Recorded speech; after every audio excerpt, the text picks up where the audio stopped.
નમસ્કાર મિત્રો, હલચલ ભારતમાં આપનું સ્વાગત છે। જુનિયર ડોક્ટરોને તેના સિનિયર અને સાથી ડોક્ટરોના રેગિંગનો ભોગ બનવાની ઘટના પામી છે, જેમાં મેડિકલ કોલેજ નજીકથી 3 ડોક્ટરોનું તેના 2 સિનિયર અને 5 સાથી અને અન્ય 2 અજાણ્યા લોકોએ 2 કારમાં ગઈકાલે સવારે 10:30 કલાકે અપહરણ કરી શહેરના જ્વેલ સર્કલ, પાણીની ટાંકી અને હિલ ડ્રાઈવ વિસ્તારમાં કારમાં લઈ જઈ બપોરે 3 કલાક સુધી ઢોરમાર મારી તેની પાસે રૂપિયાની માંગણી કરી હતી, જેમાં રેગિંગનો ભોગ બનનાર ડોક્ટરોને અતિ ઢોરમાર મારતા ત્રણેયને સરટી હોસ્પિટલમાં આઈસીયુ વોર્ડમાં સારવારમાં ખસેડવામાં આવ્યા છે। અપહરણ કરતા ડોક્ટરો ગાંજાના બંધાણી હોય અને ગાંજો વેચનાર લોકો પાસેથી બાકી માલ લીધો હોય, જે રૂપિયા ચૂકવવા ભોગ બનનાર ત્રણેય જુનિયર ડોક્ટરો પાસે ધાક ધમકી આપી બાદમાં અપહરણ કરી તેમજ દુષ્કર્મ આચરવાની ધમકી આપી ઢોરમાર મારતા 9 લોકો સામે ફરિયાદ નોંધાવવા પામી છે। અંગેની તજવીજ હાથ ધરી છે। રિપોર્ટર આશીષ પરમાર, ભાવનગર। પહેલા તો આપનો પરિચય। Akshaygiri Goswami, general secretary medical student association, medical college Bhavnagar. Akshaygiri, ખાસ આખી ઘટના શું બની છે, શું કહેશો પહેલા તો? આ ખૂબ જ નિંદનીય અને ખૂબ જ ગંભીર ઘટના છે। મને પણ જ્યારે પહેલી વખત જાણવા મળી તો મને પણ ખૂબ જ રડવું આવ્યું હતું। આ કોઈ મેડિકલ ફિલ્ડની અંદર રહેલો વ્યક્તિ કે જે મેડિકલ ફિલ્ડના વ્યક્તિને તે આ રીતે હેરાન કરે છે, મારામારી કરે છે, એની સાથે રેગિંગ કરે છે, એમની પાસેથી માંગણી કરે છે રૂપિયાની, મારામારી કરે છે, એમને એના મમ્મી પપ્પાને મારી નાખવાની ધમકીઓ આપે છે। આ ખૂબ જ દુઃખનીય છે, ખૂબ જ નિંદનીય છે અને ખૂબ ગંભીર છે। અહીંયા મેડિકલ કોલેજ ભાવનગરની અંદર અમને રહેવું હોય તો પણ અત્યારે અમને આ કેમ્પસ છે એ સેફ નથી લાગી રહ્યું। એક બહુ જ મહત્વની વસ્તુ છે કે ક્યાંક ને ક્યાંક કોઈ નશાના પદાર્થની વાત આવી રહી છે, શું કહેશો? આ ઘટના જો તમને જણાવવામાં આવે તો આ ઘટના 6 તારીખના રોજ 10:30 પછીની ઘટના છે અને આ ઘટના દરમિયાન 7 મેડિકલ કોલેજના જે ભૂતપૂર્વ વિદ્યાર્થીઓ અથવા તો તેમની બેચની સાથે સંકળાયેલા વિદ્યાર્થીઓ આ ઘટનાની સાથે સંકળાયેલા છે અને 2 એવા લોકો છે કે જે તે મેડિકો જેમની સાથે આરોપીઓની સાથે જે સંબંધ ધરાવતા હોય એવા લોકો હતા અને આ લોકો દ્વારા આ વિદ્યાર્થીઓને ખૂબ જ મારામારી કરવામાં આવી છે, ખૂબ જ એમને હેરાન કરવામાં આવ્યા છે, એમની સાથે ખૂબ જ ખરાબ પ્રકારનું વર્તન કરવામાં આવ્યું છે, એમને રેગિંગ લેવામાં આવેલું છે એમના દ્વારા અને આ સંપૂર્ણ ઘટના દરમિયાન આ લોકો દ્વારા સંપૂર્ણ રીતે આમ નશાયુક્ત પદાર્થો એટલે કે એમના દ્વારા જ કહેવામાં આવ્યું હતું કે આ ગાંજો છે, બરાબર, એટલે ગાંજાનું સેવન કરી રહ્યા હતા।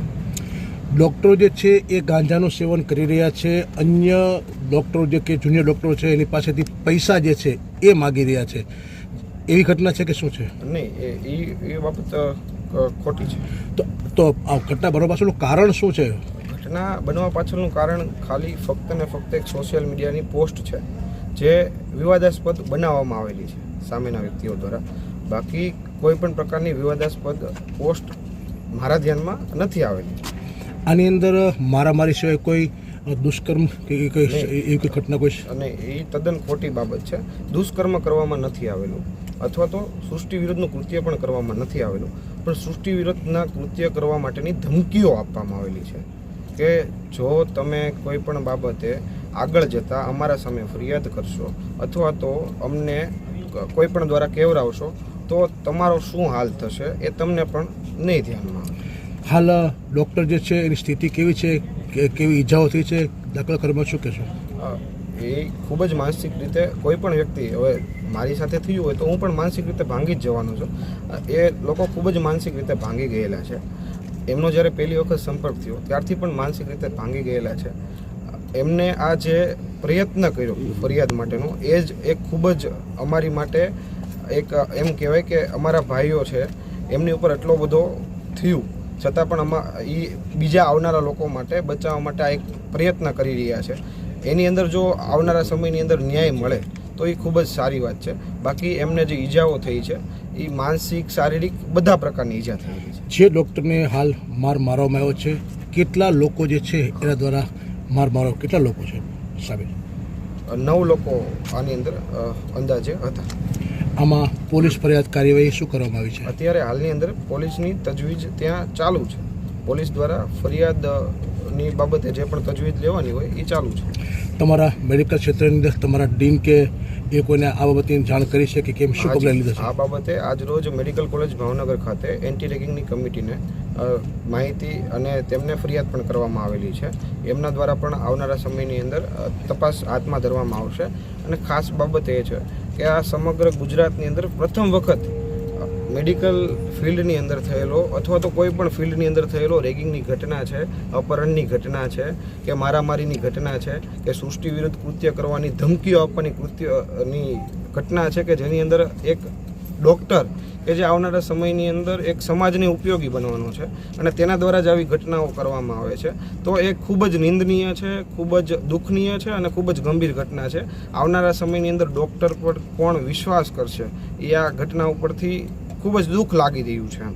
મોટી સંખ્યાની અંદર ડૉક્ટરો જે છે હાલ એકત્રિત થયા છો, શું માંગ રહેશે, કેવી કાર્યવાહી કરવાની માંગ જે કરવામાં આવી છે? દરેક વિદ્યાર્થીઓની એક જ લાગણી અને માગણી છે કે તાત્કાલિક ધોરણે આ એમની સાથે જે અન્યાય થયેલો છે એમને ન્યાય આપવામાં આવે. આ એક ખૂબ જ ગંભીર ગુનો થયેલો છે. તો એમના જે પણ તપાસ થતી હોય, કાયદાકીય રીતે જે પણ કડકમાં કડક સજા થઈ શકતી હોય અથવા તો તેમના દ્વારા જે પ્રેક્ટિસ આવનારા સમયની અંદર જો થતી હોય, થઈ ન શકતી હોય તો એની ઉપર કાર્યવાહી કરવામાં આવે. ઓકે સાહેબ,